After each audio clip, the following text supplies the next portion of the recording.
계속해서 우리는요, 저와 여러분들의 희망 예수 그리스도의 말씀을 나누고 있습니다. 주님은 우리의 부족함, 연약함, 한계를 통하여 하나님을 만나게 하십니다. 연약함과 부족함, 한계로 인해 하나님 앞에 나가게 되고 하나님을 만나주셔서 하늘의 힘, 세상에 감당할 수 없는 깊은 영적 세계를 경험하는 은혜를 주십니다. 그 은혜를 인하여 우리의 부족함은 도리어 강함이 되고요, 우리의 연약함은 장점과 능력으로 변합니다. 더 좋아진 인생, 최고의 삶을 살게 되는 것이죠. 또한 우리는 지난주 아주 중요한 진리, 나이와 상관없이, 재산의 소유와 상관없이 저와 여러분들 모두는 누군가에게 무엇인가를 줄 수 있는 부유한 사람, 부자라는 것을 알게 되었습니다. 그 부유함이 주님의 손에 올려져 가난한 사람들을 위해 사용되어지면 이 땅이 아닌 하나님 나라 창고에 우리의 보물과 보화가 쌓이는 하늘 부자가 된다는 말씀 나누었습니다. 어떤 형편과 상황에서도 여전히 우리의 희망이 되시는 예수 그리스도와 함께 멋진 인생, 아름다운 삶을 사시기를 주님의 이름으로 축복합니다. 오늘부터는요, 우리의 희망, 특별히 미래의 희망이신 예수 그리스도에 대한 이야기 몇 주간 전하려 합니다. 먼저는 구원의 희망과 관련된 말씀입니다. 구원의 희망, 첫 번째는요, 과거로부터의 구원, 죄로부터의 구원을 말합니다. 우리 17절을 함께 읽어보겠습니다. 본문 17절 같이 읽습니다. 그러므로 그가 범사의 형제들과 같이 되심이 마땅하도다. 이는 하나님의 일에 자비하고 신실한 대제사장이 되어 백성의 죄를 속량하려 하심이라. 아멘. 백성의 죄를 속량하려 하심이라. 죄는요, 두 가지의 모습, 두 가지 종류의 가지를 가지고 있습니다. 하나는요, 원죄, 사람으로 태어나는 모든 사람들, 사람으로 태어나는 순간 모두가 갖는 죄입니다. 또 하나는 자범죄, 예수를 믿어 이제 하나님의 자녀가 되었으나 계속해서 행하는 잘못과 실수, 반복적인 나쁜 습관, 기록된 말씀을 순종하지 않는 그 전부를 일컫는 죄입니다. 이 죄가 우리를 너무나도 힘들고 고문스럽게 한다는 것입니다. 성경에 많은 사람들, 그리고 역사 속에 아주 훌륭한 사람들, 그리고 우리와 우리의 삶이 이 죄로 인한 고민과 갈등, 어려움과 아픔을 이야기하고 고백게 한다는 것이지요. 사도 바울 선생님은요, 로마서 7장에서 자신의 매우 연약한 모습을 발견합니다.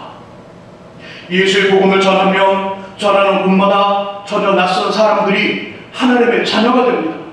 자신을 통하여 증거되는 예수를 통하여 믿어 하나님의 자녀가 되는 놀라운 일들이 벌어집니다. 그들이 모여 교회를 세우고요, 자신의 손과 입을 통해 병든 사람들, 귀신 들린 사람들, 문제를 가지고 있는 사람들이 고쳐지고요, 회복되며 자유함을 갖습니다.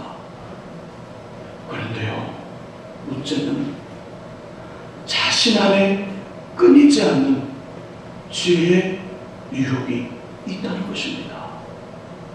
더 심각한 것은요, 가끔씩, 매번은 아니지만 가끔씩 그 유혹과 타협하여 넘어지는 자신의 모습이 있더라는 것입니다. 죄의 유혹이 있고요, 죄의 유혹과 타협하는 자신의 모습을 발견합니다. 내가 원하는 것 행하지 아니하고 도리어 미워하는 것을 행한다는 것입니다. 마음은 하나님의 법, 말씀을 따라 살고 싶은데, 그대로 너무너무 살고 싶은데 연약한 육신이 자꾸 죄의 법으로 자신을 끌고 갑니다. 그래서 나는 어쩔 수 없는 공고한 인생이 되어 괴로워한다고 고백했습니다. 종교개혁자 마틴 루터는요, 원래 카톨릭의 수도자였습니다. 성당에 숨겼었다는 것이지요. 수도원에서 수도생활을 했습니다. 명상을 하고요, 고행을 하며 자신의 영혼을 깨끗하게 하고자 기도를 했습니다. 이렇게 기도하고 고행을 하고 금욕을 하고 수도생활을 했는데도요, 루터의 마음속에 해결되지 않는 고민 하나 있었습니다. 바로 죄 문제였습니다. 루터는 항상 말합니다. 내 죄, 내 죄. 가슴을 치며 죄에 대한 아픔을 고백하며 신부님을 찾아가 고해성사를 합니다. 하루에도 20번이 넘도록 잘못이 생각날 때마다 똑똑똑 찾아가 신부님에게 자신의 죄를 구하는 고해성사를 합니다. 얼마나 그 일이 반복되었으며 그 루터를 만나는 신부님이 어느 날 이렇게 말합니다. 루터야, 루터야, 내 죄를 한 번에 모아 내게 오면 어떻겠니? 매일 20번씩 30번씩 찾아와 고해성사라는 루터를 바라보면서 신부님 그렇게 말씀합니다. 내 죄를 한 번에 모아 하루에 저녁에라도 찾아오면 어떻겠니? 이런 고민과 갈등을 가진 루터, 그가 범했던 죄는 그렇던 우리들이 알고 있는 도둑질이나 살인이나 간음 이런 것이 아니었습니다. 의심, 시기, 질투, 정욕, 마음에서 일어나는 죄의 문제, 이것 때문에 루터는 갈등하고 발전했다는 것이죠. 결국 루터는 로마에 있는 스칼라 상타라고 부르는 성당에 갔습니다. 이 성당은요, 예배를 드리는 곳으로 유명한 곳이 아니라 그 성당 안에 계단으로 유명합니다. 이 계단은 어떤 계단이냐면 예루살렘의 빌라도 복장에서 예수님이 끌려 올라갔던 그 계단입니다. 그 계단이 스칼라 상타의 성당 안에 있는 계단입니다. 콘스탄틴 대제, 그 황제의 어머니 헬레나가 믿음이 좋았습니다. 그래서 아들에게 부탁합니다. 아들아, 나 예수님 너무너무 좋아하는데, 너무너무 사랑하는데 예수님의 흔적 예루살렘에서 갖다 주면 안 되겠니? 그래서 황제가 군인들을 이끌고 갔어요. 예루살렘에서 그 예수님이 걸어 올라가셨던 그 계단에 돌을 갖다가 이 스칼라 사타의 성당에 붙여놓은 것입니다. 이 계단에는 이런 전설이 있습니다. 주님이 올라가신 거룩한 계단이니 그곳에서 무릎을 꿇고 기도하면서 올라가면 모든 죄가 사함을 받고 기도에 응답이 있다는 전설이 그곳에 있었습니다. 드디어 루터가 무릎을 꿇었습니다. 계단마다 입을 맞추며 주기도문을 외웁니다. 자신의 죄의 문제, 의심의 문제, 시기의 문제, 질투의 문제, 정욕의 문제, 여러 가지 죄악의 문제를 놓고 기도하면서 한 계단 한 계단 올라갑니다. 28개로 된 계단, 루터의 무릎이 깨졌습니다. 피가 철철 납니다. 그리고 그 계단 28번째 계단에 서는 그 순간 루터의 마음은 어떻게 됐을까요? 여전히 그 마음속에 죄로부터의 유혹이 끊이지 않는 자신을 발견하게 됩니다. 자유함을 전혀 얻지 못했습니다. 이런 갈등, 그들만의 이야기가 아니지요. 제게도 있습니다. 나름대로 예배가 괜찮게 준비되면 제 안에 이런 마음이 찾아옵니다. 이 정도쯤이야. 이젠 됐어. 이런 교만함과 안일함이 찾아옵니다. 예배를 드리며 예배를 인도하는 중에도 찬양을 하고 말씀을 전하면서도 주님께 집중하지 못하도록 나쁜 생각들과 좋지 않은 마음들이 유혹합니다. 여러 생각들이 스쳐가고 여러 마음들이 왔다 갔다 합니다. 모든 사역을 마치고요, 잠시 쉬는 시간이면 외로움과 고독함이라는 큰 늪이 저를 찾아옵니다. 조금이라도 제 마음을 열어놓으면, 조금이라도 그것과 손을 잡으면요, 끔찍하고 싫은 일들을 저지릅니다. 이것이 거부할 수 없는 저와 여러분들의 현실이지요. 하지만 주님, 여기에 희망을 주셨습니다. 우리의 대제사장으로 오신 예수님이 피 한 방울, 물 한 방울 남기지 않으시고 십자가에 죽으시면서 저와 여러분들의 죄를 용서해 주셨습니다. 인류의 처음 시작 아담과 하하가 하나님께서 먹지 말라는 선악과를 따먹는 순간 하나님을 멀리하며 가까이 하기 싫어하는, 하나님의 울타리를 벗어나 자신이 하나님 되어 살고 싶어하는 원죄, 예수를 자신의 주님으로 영접하는 순간 깜쪽같이 사라집니다. 예수를 믿어 하나님의 자녀가 되었으나 연약함으로 여전히 죄를 범하는 자범죄 또한 우리를 대신하여 십자가에 죽으신 예수님의 이름과 그 피의 권세를 의지하고 고백하며 자백하면 용서하시고 새롭게 변화시켜 주십니다. 이것을 깨달은 사도 바울 선생님은요, 로마서 7장 마지막 절 25절과 8장 1절 이하에서 그리스도 예수 안에 있는 생명의 성령의 법이 죄와 사망의 법에서 우리를 해방하였고 결코 정죄할 수 없다는 것을 선포하며 감사의 고백을 드렸습니다.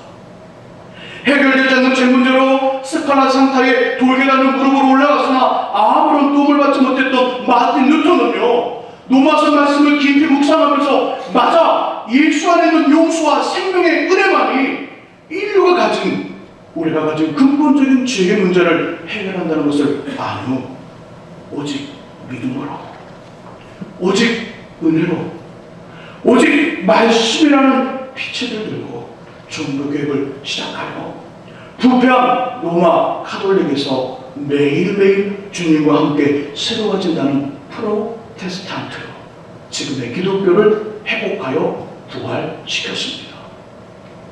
저 또한 계속적으로 일어나는 유혹들을 예수님을 통해 오늘도 해결하며 한 발자국 한 발자국 주님께 나아갑니다. 이제 우리는 예수님으로 인해 과거로부터 죄로부터 자유입니다. 예수님 때문에 저와 여러분들은 죄를 지을 수도 있고요, 안 지을 수도 있습니다. 유혹이 찾아오므로 유혹은 거부할 수 없지만 유혹이 찾아왔을 때 그 유혹 앞에 죄를 지을 수도 있고 안 지을 수도 있습니다. 이 선택 우리가 할 수 있습니다. 혹시 죄를 지어도 죄책감에 눌려 평생을 힘들게 살 수도 있으며 회개하고 돌이켜 새로운 삶을 살 수도 있습니다. 선택하는 권한이 십자가에 죽으신 주님을 인해 우리에게 선물로 왔습니다. 미래의 희망, 대지상으로 오신 예수님을 인해 죄를 이기고요, 의와 말씀, 진리를 선택하여 살아가시기를 주님의 이름으로 부탁드립니다. 두 번째는요, 현재로부터의 구원, 도우심과 관련된 말씀입니다. 도우심, 우리 18절을 읽어봅니다. 18절 말씀 읽습니다. 그가 시험을 받아 고난을 당하셨은즉 시험 받는 자들을 능히 도우실 수 있느니라. 아멘. 예수께서 우리처럼 사람이 되어 고난을 경험하셨기에 고난과 어려움, 갈등 중에 있는 저와 여러분들을 도와주시겠다는 것입니다. 주님, 이 땅에 삶을 사시면서 여러 가지 오해를 받았습니다. 로마로부터 이스라엘을 해방시켜줄 지도자, 혁명가로 오해를 받았습니다. 실제로 하나님이신데 자칭 하나님이라고 한다 해서 돌을 맞을 뻔도 했습니다. 40일을 금식하는데 사탄이 찾아왔죠. 배가 고프다는 것을 알았습니다. 이런 주님을 사단이 먹을 것으로 세상의 명예와 권력으로 유혹하는 시험도 받아보았습니다. 최고로 그가 무도한 죄인으로 가장 비참하게 죽어야 되는 십자가의 처형, 십자가의 죽음도, 그리고 그 죽음 앞에 피하고 싶은 이 인간적인 몸부림도 쳐보았습니다. 그토록 믿고요, 신뢰하며 긴 시간을 함께 보냈던 제자들에게 배신을 당합니다. 배신을. 은 30냥에 팔리는 말도 안 되는 일도 직접 경험했습니다. 이런 주님이 우리를 도와주시겠다는 겁니다. 시험도, 유혹도, 배신도, 배반도, 때로는 버려지는 일도, 모든 일을 경험해 보신 예수님이 우리가 당하는 유혹들, 우리가 만난 고난과 어려움 앞에 도움을 주겠다고 말씀하고 실제로 도와주신다는 것이지요. 저는 가끔씩 사역을 감당하면서, 삶을 살아가면서 공부하고 힘들어지면 하나님께 하소연을 합니다. 그냥 푸념 섞인 피곤함을 말씀드립니다. 하나님, 힘이 들어요. 하나님, 피곤합니다. 재미도 없어요. 하고 싶지도 않습니다. 어떻게 살라고요? 너무 고민이 됩니다. 이런 이야기를 하나님 앞에 솔직하게 표현합니다. 얼마 전이었죠.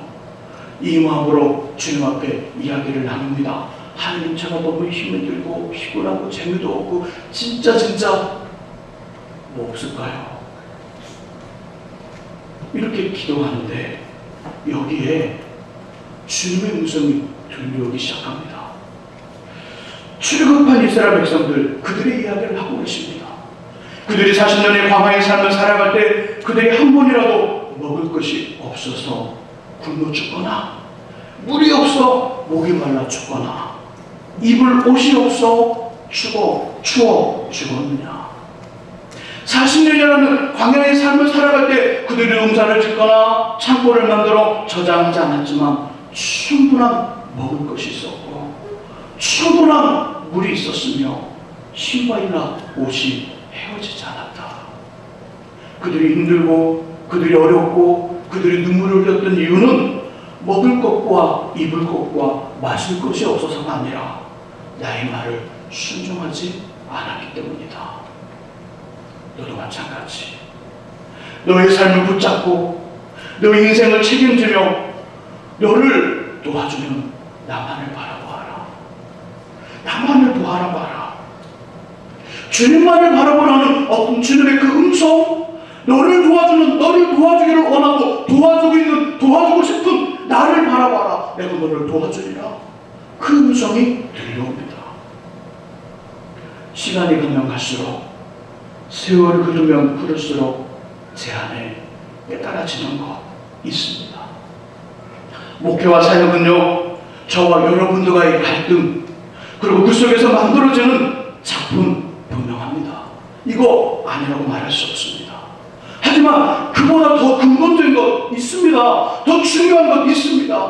어떤 상황에서도, 어떤 일 앞에서도 제가 하나님만을 바라볼 수 있느냐, 어떤 상황과 어떤 일 앞에서도 하나님만을 바라볼 수 있느냐, 정말 땅바닥까지 떨어지는 어려움 앞에서도 하나님을 바라볼 수 있느냐, 아니면 정말 더 높은 것, 아주 높은 것, 더 높은 곳이 없을 만큼 높아졌을 때도 하나님만을 바라볼 수 있느냐, 이것이라는 거죠. 그리고 동시에 저와 함께 있는 주님의 양들, 여러분들을 말하는 거죠. 여러분들이 저를 통해 목자이신 예수님, 제가 주인공이나 주인이 아니라, 제가 주인공과 주인이 되는 것이 아니라 도와주시는 하나님을 바라볼 수 있게 하는 날입니다. 목회의 가장 중요한 건 제가 하나님을 바라볼 수 있느냐, 여러분을 하나님을 바라볼 수 있게 하느냐, 이것이라는 것이지요. 이것을 놓치지 않으면 저는 괜찮은 목회자, 성공적인 사역을 감당할 수 있습니다. 하지만 이것을 놓치게 되면요, 사람에게 치우치는, 환경의 눈치를 살피는 직업적인 목사가 직업인 사람이 되는 것이죠. 제가 이 모습이 전혀 흔들리지 않도록 많은 기도를 부탁드립니다. 그렇다면 이런 삶이 저에게만 요구되는 것일까요? 저에게만? 아니죠. 그렇지 않습니다. 여러분들도 마찬가지입니다. 목사인 저를 바라보는 것 아닙니다. 함께 함께 신앙의 삶을 살아가는 믿음의 봉지를 의지하는 것 더더욱 아니지요. 철저히 하나님만을 바라보는 것, 이것이 바로 저와 여러분들이 할 일입니다. 목사님 저를 통해 하나님만을 의지합니다. 믿음의 봉지들을 통해 하나님 앞에 나아가는 것이지요. 이렇게 되면 우리의 공동체는 건강해집니다. 우리의 공동체는 살아나고요, 우리의 공동체는 부흥이 무엇인지를 알 수 있게 됩니다. 그리고 저와 여러분들의 삶은 든든해지며 풍성해집니다. 우리의 구원, 현재를 도우시는 예수님과 함께 살아가시길 주님의 이름으로 축복합니다. 세 번째는요, 미래의 구원, 죽음으로부터의 구원입니다. 죽음으로부터의 구원. 우리 본문 14절과 15절을 읽어보겠습니다. 본문 14절과 15절 함께 읽어봅니다. 읽습니다. 자녀들은 혈과 육에 속하였음에 그도 또한 같은 모양으로 혈과 육을 함께 지니심은 죽음을 통하여 죽음의 세력을 잡은 자 곧 마귀를 멸하시며 또 죽기를 무수함으로 한평생 내어 종도로 타는 모든 자들을 놓아주려 하시니. 아멘. 14절과 15절의 말씀은 이런 말씀입니다. 죽음이라는 권세를 사탄이 잡았습니다. 사람들은 사탄이 무서운 것이 아니라 죽음이 두려워 죽음의 권세를 잡고 있는 사탄의 종이 되어 평생을 살아갑니다. 그런데 하나님이 인간 예수가 되셔서 십자가의 죽음과 죽음 이후 3일 만에 다시 살아나신 부활을 통해 이 두려움을 해결하셨다는 것입니다. 그러면서 예수님 죽음에 대한 확실한 말씀을 이렇게 주시죠. 이 말씀을 주십니다. 나는 부활이요 생명이니 나를 믿는 자는 죽어도 살겠고 무릇 살아서 나를 믿는 자는 영원히 죽지 아니하리라. 나는 아브라함의 하나님이요 이삭의 하나님이요 야곱의 하나님이로라. 하나님은 죽은 자의 하나님이 아니요 살아있는 자의 하나님이십니다. 무슨 말일까요? 저는 처음에 이 본문의 말씀, 이 복음의 이야기를 읽어보면서요, 도대체 무슨 말일까? 어떤 말일까? 나를 믿는 자는, 예수를 믿는 자는 죽어도 산다. 이해되죠? 아, 부활. 그런데요, 무릇 살아서 나를 믿는 자는 영원히 죽지 아니하리라. 하나님은 죽은 자의 하나님이 아니요 살아있는 자의 하나님, 아브라함의 하나님이고 이삭의 하나님이고 야곱의 하나님이라. 야곱과 아브라함은요 몇백 년의 사이를 두고 이미 할아버지와 손자의 관계입니다. 그러면 아브라함이 이미 죽었고 야곱은 살아있단 말이에요. 근데 하나님은 살아있는 자의 하나님이라고 말씀을 합니다. 무슨 말일까요? 예수 믿으면 죽지 않는다는 것일까요? 영원히. 아니면 어떤 의미일까요? 이 말씀의 의미는 이런 것입니다. 흙으로 만들어진 사람은 때가 되면 반드시 죽습니다. 죽음을 거부하거나 죽음을 피할 수는 없습니다. 모든 사람들에게 공평하게 주어지는 것이 죽음입니다. 하지만 생명이신 예수님 이런 말씀하셨죠. 내가 길이요 진리요 생명이라. 이게 생명이라 선포하신 주님을 품은 자, 믿음의 성도들은요 죽어 흙으로 만들어진 이 피부 이런 것들은 썩어 얼레림으로 돌아가지만 생명의 씨앗 예수님이 우리 안에 그 안에 계시기에 죽어도 다시 살아납니다. 마치 땅속에 묻히는 씨앗을 보면요 그 씨앗이 땅속에 들어가 그 씨 중심에 있는 핵심 그거 빼놓고 옆에 애들이 썩어가면서 싹을 냅니다. 싹을 내면서 살아납니다. 이 모습처럼 죽은 것이 아니라는 것이죠. 땅속에 묻혔으나 생명의 씨앗 예수가 우리 안에 있기에 죽은 것이 아니라 몸은 썩어져도 살아있고요 아예 죽음의 영향을 받지 않는다는 것입니다.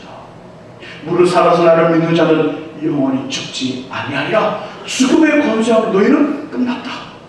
죽음의 권세에 대해 너희는 자유다. 죽음이라는 것을 두려움에 갖지 말아라. 죽음은 이미 내가 다 정복하여 해결했으니 나를 믿는 사람은 죽음의 영향을 전혀 받지 않을 것이다. 이 말씀을 주고 있는 것이지요. 혹시 우리 안에 죽음에 대한 두려움 갖고 계시는 분 계시나요? 죽음은 어쩔 수 없는 순간의 일입니다. 잠시 눈을 감았다 뜨면 이 땅의 삶에서 잠시 눈을 딱 감고 잠에 들면 꿈속의 세계로 가듯 죽음이라는 그 순간 이동입니다. 순간의 이동. 우리들이 흔히 말하는 세상 사람이 말하는 죽음은 크리스찬 우리 기독교인 성도들에게는요, 죽음은 순간의 이동, 잠깐 눈을 깜빡하는 그 순간이 죽음과 같은 것입니다. 영원히 죽지 않습니다. 죽음은 이미 정복되었습니다. 죽음은 이미 끝이 났습니다. 죽음은 이미 우리 안에 아무런 영향을 행할 수 없습니다. 죽음의 것을 가진 사탄은 우리를 좌지우지할 수 없습니다. 죽음의 것을 이겼기에 우리도 그 사탄의 권세를 깨뜨리고 그 죽음의 두려움을 정복하여 살아갈 수 있습니다. 그러므로 죽음과 죽음 이후의 삶에 대한 두려움 가질 필요가 전혀 없고요. 도리어 죽음을 극복해야 하고요. 도리어 죽음을 극복하고 불가능 중에도 소망, 가능을 소망하는 것입니다. 죽음보다 더 큰 일이 없는데 가장 큰 일을 정복했습니다. 누구 때문에? 예수님 때문에. 예수님이 선물로 주신 그 생명으로 죽음을 정복했다는 것입니다. 세상의 가장 큰 두려움, 세상의 가장 큰 일을 이미 다 정복했기에 불가능, 우리는 그것이 불가능이 아니라 가능을 보는 희망이 된다는 것이지요. 어려움이 아니라 어려움 속에 담긴 그 일들을 행하는 가능을 엿볼 수 있는 소망이 어려움입니다. 불가능 중에도 가능을 소망하며 도전적인 삶, 진취적인 인생이 우리 안에 있어야 할 줄 믿습니다. 이제 말씀을 정리합니다. 우리에게 가장 큰 두려움인 죽음을 극복하게 하고요, 죽음 대신 구원과 생명, 그것도 영원한 생명, 영생을 주신 분이 우리의 인생과 삶을 도우시겠다고 말씀합니다. 돕고 붙드시겠다고 말씀합니다. 지금 어렵고 힘든 문제와 상황 해결되지 않습니까? 우리에게 있는 일들, 그분에게, 예수님에게 그토록 해결하기 힘든 일일까요? 아니요. 너무나도 쉬운 일입니다. 지금의 상황, 지금의 문제, 지금의 삶의 현장과 우리 인생을 미래의 희망이시며 구원을 주시는 예수님께 온전히 맡기시고요, 그분의 인도하심으로 승리하는 저와 여러분 될 수 있기를 예수님의 이름으로 축원합니다.